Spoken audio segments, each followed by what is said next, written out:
Snowflakes clung to his fading coat as the soldiers stood in silence. Max, the German shepherd who had protected them for years, now faced his final goodbye. Sergeant Davis knelt beside him, eyes locked on the folded flag that trembled in his arms. Emma held Max's frayed rope toy tightly, her small hands shaking. The bugle's cry filled the air, piercing and raw, and for a moment time itself seemed to hold its breath. Just as the flag slipped, Davis's hand steadied it, and Max stirred. Weak but determined, the old K9 lifted his head and pressed it against his handler's palm. The sight brought tears to every eye, sealing his legacy forever. Like, share, subscribe, and comment where you're listening from. We'd love to know. The air over the Virginia base was heavy with the first whispers of winter. Frost clung to the steel gates, and the parade ground was quiet, too quiet for a place that once pulsed with drills, shouts, and boots in motion. Snow had not yet fallen, but the gray sky pressed down, promising that before long, white would cover the ground where soldiers now stood waiting. At the center of the silence lay Max, the German shepherd who had carried out countless missions with unwavering resolve. His coat, once gleaming with strength, was now dulled with age, streaked with patches of faded tan and deep black. A limp marked each step he had taken in recent weeks, but his eyes still carried that unmistakable fire, the gaze of a dog who never forgot his duty. Even in weakness, Max bore the weight of his service like a soldier. Sergeant Tom Davis stood beside him, shoulders squared, jaw clenched. His uniform, pressed and neat, felt heavier than it had in years. It was not the fabric that weighed him down, but the moment itself. He had walked with Max through deserts and cities, through gunfire and night patrols, and now he was walking with him toward something no command had ever prepared him for. His daughter Emma clutched a frayed rope toy in her small hands, her knuckles white against the faded threads. That rope had once been Max's greatest joy, his reward at the end of missions, his playful victory prize.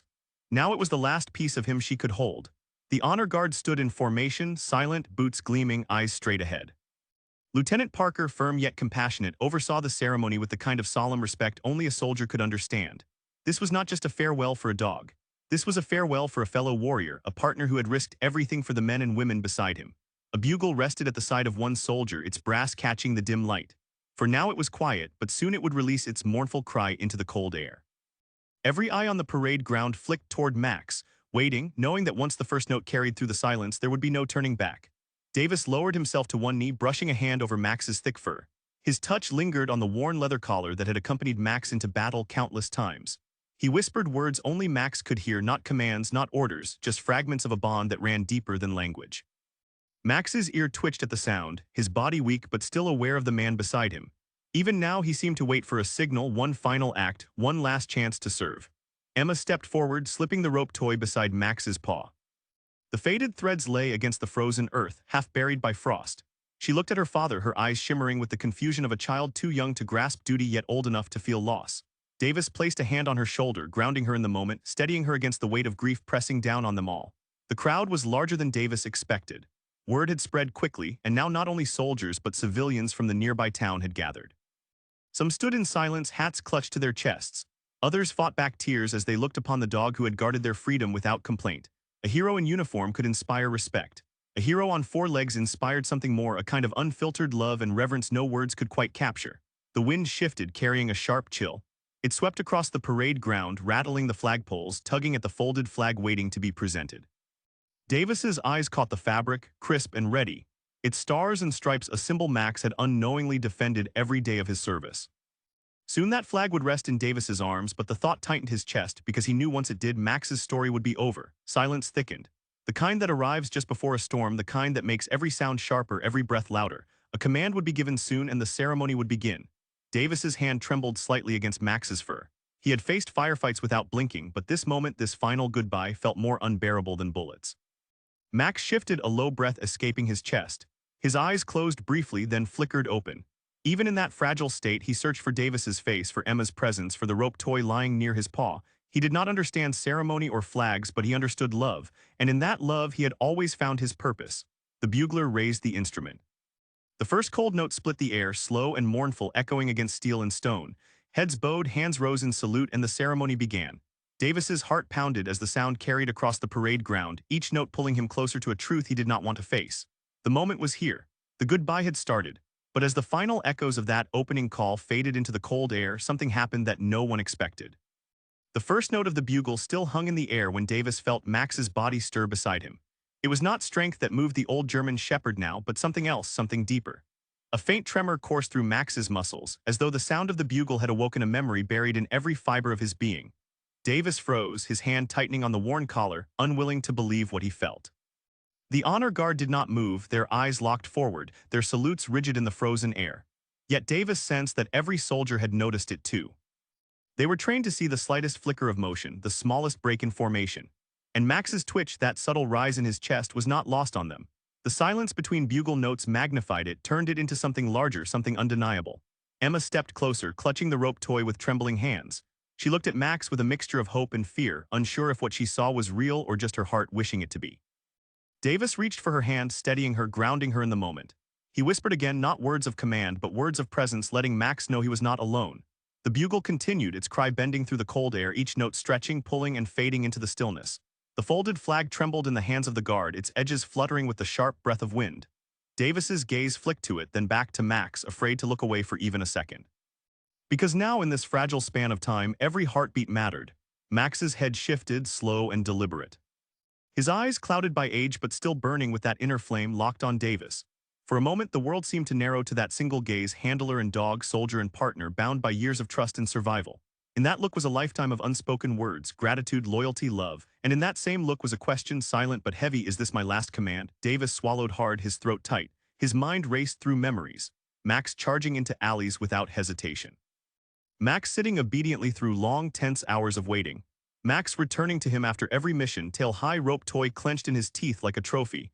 Each memory pressed down on him now, sharp and merciless. He had trained Max to never leave a command unanswered. And now, at the edge of life, Max was still waiting for direction. The crowd shifted slightly, murmurs passing through as more noticed the movement. Emma gasped softly, clutching the rope toy tighter. She knelt, placing it closer to Max's paw as though offering him one last chance to hold it. The frayed fibers brushed against his fur, and for a moment his paw twitched, curling faintly toward the toy. The bugle's notes fell into a rhythm, solemn and steady. Each one seemed to draw Max further into the moment, as though the music itself had become a command, a final mission for him to fulfill. Davis leaned closer, his voice low, steady, carrying all the authority of years past but softened by love. He spoke the words Max had lived his life by, the words that had guided him through every mission. Max's ears flicked, his chest rising with effort. Slowly, with a tremor that shook his frail body, he pushed his head upward. It was not fast, it was not strong, but it was determined. Inch by inch, Max lifted himself until his muzzle pressed against Davis's open palm. The weight of it was light, weaker than it had ever been, but it carried the force of a lifetime. Gasps broke across the crowd. Soldiers who had faced war without flinching now fought to keep their composure. Eyes that had seen tragedy and loss still burned with tears as they watched this old warrior answer one final call. The bugle played on, its cry bending around the scene, etching it forever into memory. Emma's tears spilled freely, her small hands resting against Max's back as though helping him hold steady. She placed the rope toy beside Davis's hand, completing the circle, the collar, the flag, the toy, the touch, symbols of service, of loyalty, of love. All of it bound together in this fragile moment as the bugle sang its last verse. Davis's breath caught as he realized what was happening. Max was not just stirring. He was saluting in his own way, in the only way he could. Resting his head in the hand of his handler, acknowledging his place, his purpose, his final mission completed. But as the last mournful note of the bugle rang across the frozen ground, Davis felt Max's body shift again. This time the tremor was different. It was not the surge of duty, it was the pull of release. The final note of the bugle echoed into silence, fading across the frozen parade ground until only the sound of the wind remained.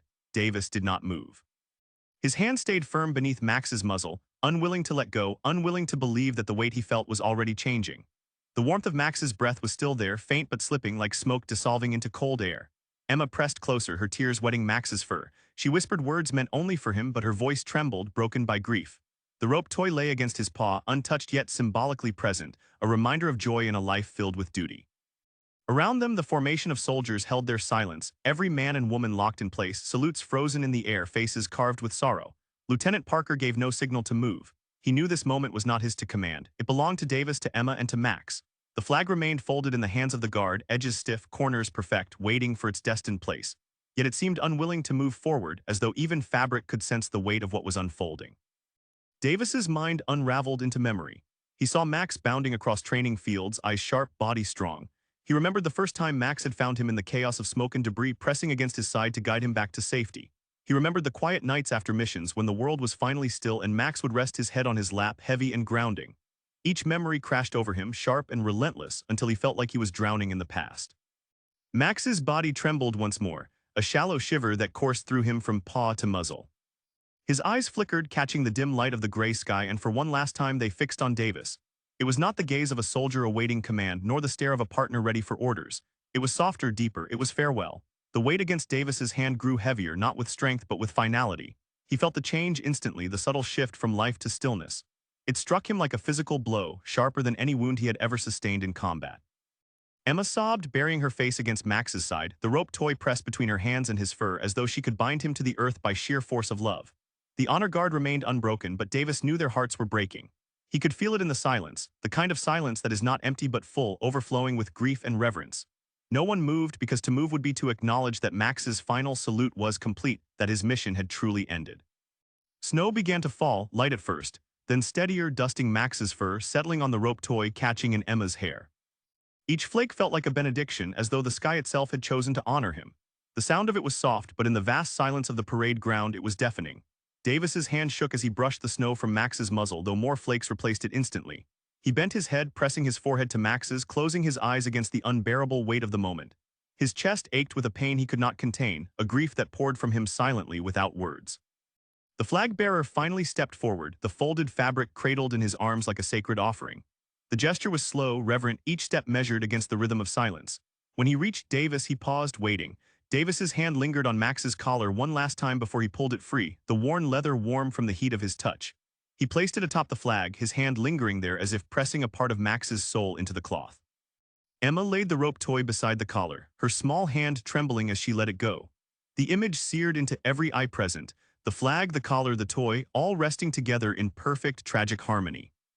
Symbols of a life lived in service, of love that defied rank and uniform. The folded flag was lifted, the collar and toy secured atop it, and the presentation began. Davis rose to his feet, his body unsteady but unyielding. He saluted, the motion crisp though his hand trembled. Emma clung to his side, her tears streaking her face, but her posture echoed his, as though even in grief she sought to honor Max with the strength of her stance. The crowd did not break. No words were spoken. Only the soft fall of snow and the echo of absence filled the air. And then, without warning, the silence fractured. A howl rose from the far edge of the base, low and mournful, carried on the wind. Another followed, then another, until a chorus of nearby K9s lifted their voices to the sky. It was not planned, not orchestrated. It was instinct, pure and undeniable, a brotherhood of service dogs calling out in unison. The sound pierced every heart, shaking even the most disciplined soldiers. Davis's eyes widened, his chest tightening as the cries echoed across the parade ground. The honor guard held their formation, but tears ran freely down their faces. The moment had shifted from grief to something larger, something sacred. It was no longer just a goodbye. It was a legacy being carried by every voice that rose into the gray sky. And in that chorus, Davis realized something he had not expected: Max's story was not over. The howls echoed long after the last note of the bugle, weaving through the cold air, carrying grief and reverence in equal measure. Soldiers who had stood like statues now blinked through tears, their rigid posture cracking under the weight of the sound. Some pressed their lips tighter, willing themselves to remain unshaken, but the cries of the dogs struck deeper than discipline could hold. It was a farewell no human voice could have given, raw and unfiltered, a call of loyalty that reached across species, across time. Emma clung to Davis, her small frame trembling. Her eyes widened as the chorus swelled, and though her tears continued, her sobs softened. She tilted her head as if listening to a language she could not fully understand but felt in her bones.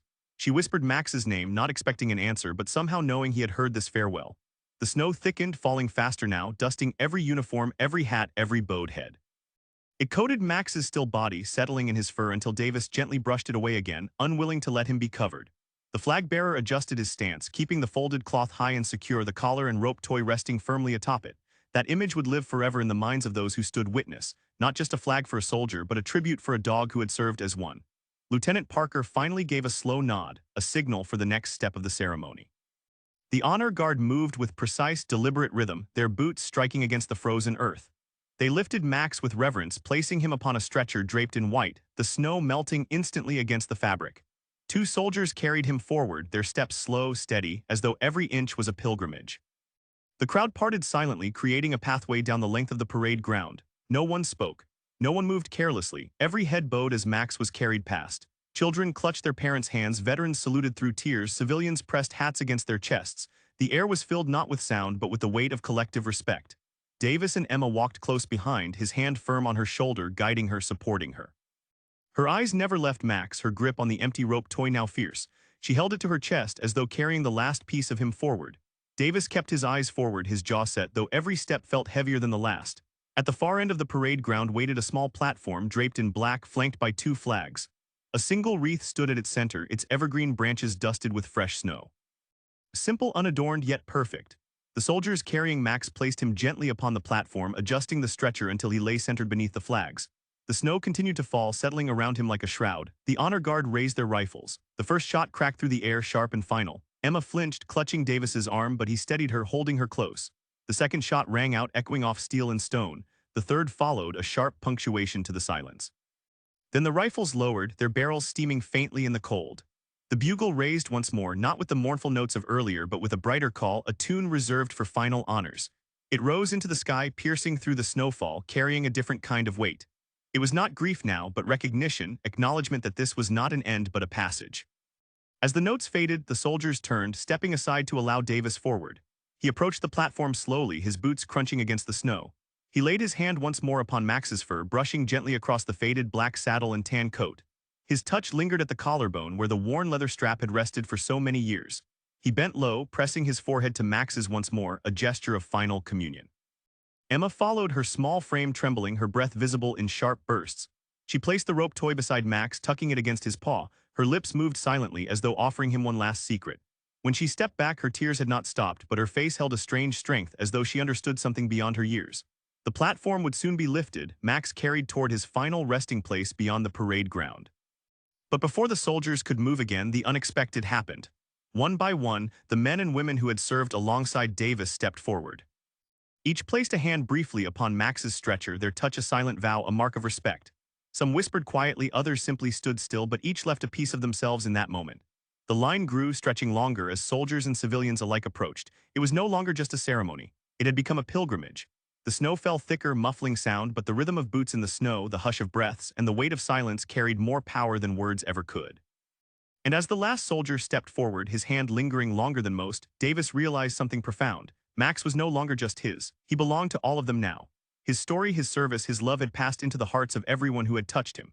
But just as Davis began to steady himself in that realization, movement caught his eye. At the far edge of the crowd, beyond the rows of soldiers and civilians, a lone figure stepped forward. It was a veteran, older than Davis, his frame bent with age but his uniform still sharp.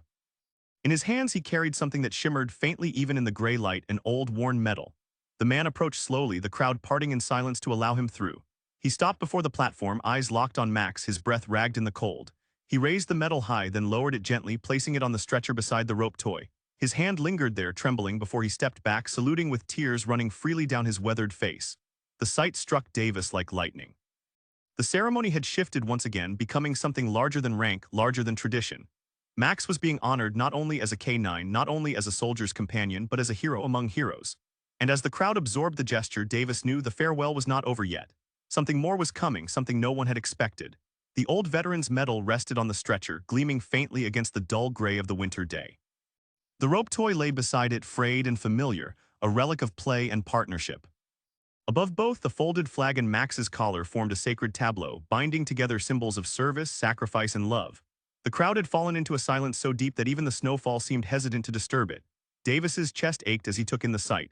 He had walked into this day believing it would be just him, Emma, and Max, carrying a private grief into a formal ceremony. But now he saw the truth. Max had not been his alone. His life, his service, and his loyalty had become something larger, something that belonged to every soul who stood witness. The weight of that realization crushed him and lifted him at the same time. Emma reached for his hand, her small fingers curling tightly around his. Her face was streaked with tears, but in her eyes shone something fierce, something steady. She stood straighter now, shoulders squared, mirroring the posture of every soldier around her. Davis saw in that moment that Max had not just given him strength, but had given it to her too. His legacy was already alive in her. The honor guard prepared to move, their boots crunching in unison across the snow. They lifted the stretcher once more, their steps careful, reverent, bearing Max toward his final resting place just beyond the flags. The path stretched long and silent, lined on either side by soldiers and civilians who stood in rigid rows, salutes raised high. Each step was measured, each breath visible in the frigid air, the snow falling thicker now, veiling the scene in white. At the burial site, the ground had been cleared and prepared, a flag already draped across its border. The stretcher was lowered with precision, Max laid to rest upon the earth that had known the tread of countless soldiers before him. Davis and Emma stepped forward together, the folded flag offered into Davis's arms at last. His hands shook as he received it, the weight of it heavier than any weapon he had ever carried. Emma pressed her hand against the flag too, her touch small but sure. The collar and rope toy were placed gently atop the mound, joined now by the veteran's medal. The sight of them together was overwhelming. Davis's knees threatened to give way, but Emma's steady grip anchored him. Around them, the crowd bowed their heads as the chaplain spoke words of final blessing. His voice was solemn, steady, but the meaning rose beyond his words. It was not religion alone that filled the air, but reverence. And then came the moment Davis had both dreaded and longed for. The bugle raised one final time. Its notes rose sharp and clear, piercing through the snowfall, lifting into the sky like a prayer. The sound cut through every heart, binding them in shared grief and shared love. Davis closed his eyes, holding Emma close, letting the music carry him where words could not. As the last note faded, silence returned, but it was no longer empty. It was full of memory, full of meaning, full of the unspoken acknowledgement that Max's service would never be forgotten. One by one, the salutes lowered, the crowd dispersing slowly, but their faces carried the imprint of what they had seen. No one would ever forget the old German shepherd who had given everything right to his final breath. Davis remained by the grave long after the crowd had gone. Snow continued to fall, soft and steady, blanketing the earth, covering the medal, the toy, the collar. Emma leaned against him, her small frame pressed against his side. Together they watched as the snow made everything pure, untouched, eternal. Davis whispered a final thank you, his voice breaking, his breath catching in the cold air. His hand lingered on the folded flag, his other resting gently on Emma's shoulder. He felt Max's presence there, not in body but in the strength that filled his chest, in the calm that steadied his heart. For the first time since the day had begun, Davis felt peace. Emma tugged at his sleeve, pointing toward the far edge of the field where paw prints marked the snow. They were not Max's, but from the K9s who had howled earlier, still lingering, still keeping vigil. Sight made Davis's throat tighten. Max had gone, but his legacy remained in every paw print, every salute, every tear shed that day. They turned to leave, their steps slow, deliberate, but no longer burdened by despair. Behind them, the snow continued to fall, covering Max's resting place in white, marking it forever as sacred ground. For Davis, for Emma, for every soldier who had stood that day, and for every civilian who had borne witness, Max's final act had become more than goodbye. It had become a reminder of loyalty, of sacrifice, of love that never truly ends. And so the story of Max, the K9 hero, closed not with silence, but with echoes that would live forever in the hearts of all who remembered him. Max gave his last salute, not with words, not with gesture, but with the simple act of resting in the hand of the man he loved most. His farewell became a legacy, etched into the memory of every soldier, every civilian, and every child who stood in the snow that day. If this story moved you, share it with someone who believes in loyalty, love, and second chances. Subscribe for more stories of heroes whose paw prints never fade.